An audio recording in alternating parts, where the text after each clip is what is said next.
সময়টা ১৯৮৮ সাল। শার্শার এক তরুণ ছাত্র সংগঠনের মাধ্যমে পা রাখলেন রাজনীতির মাঠে। সেই তরুণ আজ শার্শা উপজেলার বিএনপির সাধারণ সম্পাদক আলহাজ নুরুজ্জামান লিটন। ১৯৮৮ সালে ছাত্রদলের ব্যানারে রাজনীতিতে প্রবেশ করেন তিনি। মাত্র এক বছরের মাথায় ১৯৮৯ সালে নির্বাচিত হন শার্শা উপজেলা ছাত্রদলের যুগ্ম আহ্বায়ক। ৯০-এর গণ অভ্যুত্থানের সময় তিনি এরশাদ বিরোধী আন্দোলনে সরাসরি মাঠে ছিলেন। বিশেষ করে যশোর বেনাপোল অঞ্চলে ছাত্রদলের মিছিল, লিফলেট বিতরণ, ধর্মঘট ও বিক্ষোভ সংগঠনে গুরুত্বপূর্ণ ভূমিকা রাখেন। সে সময় পুলিশের গুলি ও ধরপাকড়ের মধ্যেও তিনি তৎকালীন ছাত্রনেতাদের নিয়ে শার্শা থেকে যশোর পর্যন্ত কয়েকটি গণমিছিল পরিচালনা করেন।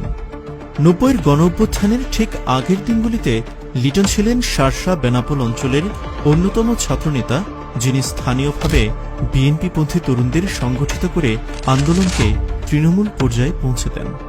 এরশাদ পতনের পরও স্থানীয় ছাত্রদল তাকে মাঠের সৈনিক হিসেবে স্বীকৃতি দেয়, যা পরবর্তীতে তার নেতৃত্বের ভিত্তি তৈরি করে।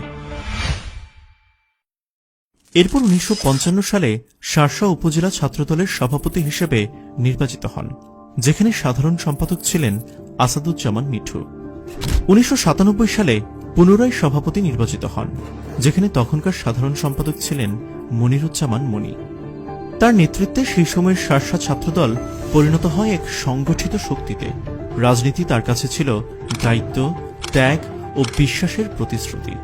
বিশেষভাবে উল্লেখযোগ্য ২০২০ সালের করোনা মহামারীর সময়, যখন সবাই ঘরে, তিনি জীবন ঝুঁকি নিয়ে খুলনা বিভাগের প্রতিটি উপজেলায় যুবদল পুনর্গঠন করেন।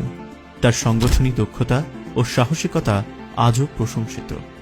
রাজনৈতিক ক্যারিয়ারের ধাপসমূহ: ১৯৮৮ সালে সক্রিয় কর্মী হিসেবে বাংলাদেশ জাতীয়তাবাদী ছাত্রদলের রাজনীতিতে যোগদান। ১৯৮৯ সালে শার্শা উপজেলার যুগ্ম আহ্বায়ক। ১৯৯৫ থেকে ২০০১ সালে শার্শা উপজেলার ছাত্রদল সভাপতি। ২০০৩ থেকে ২০০৯ শার্শা উপজেলার স্বেচ্ছাসেবক দল সভাপতি।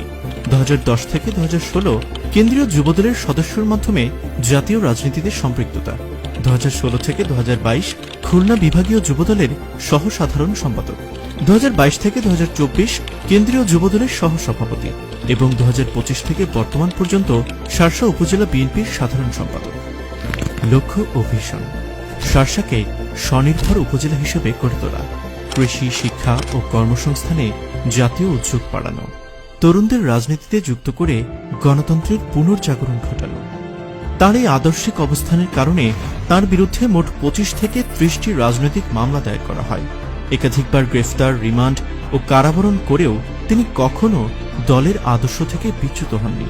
প্রতিবার মুক্ত হয়ে জনগণের পাশে দাঁড়িয়েছেন এবং দলের তৃণমূল সংগঠনকে পুনরায় ঐক্যবদ্ধ করেছেন। ইনশাল্লাহ যশোর ১ আসনের ধানের শেষের কাণ্ডারি হবেন তিনি। দেশনায়ক তারেক রহমানের প্রতিটি নির্দেশনা তিনি অক্ষরে অক্ষরে পালন করেছেন। এটাই তার ৩৭ বছরের বর্ণাঢ্য রাজনৈতিক জীবনের সংক্ষিপ্ত ইতিহাস।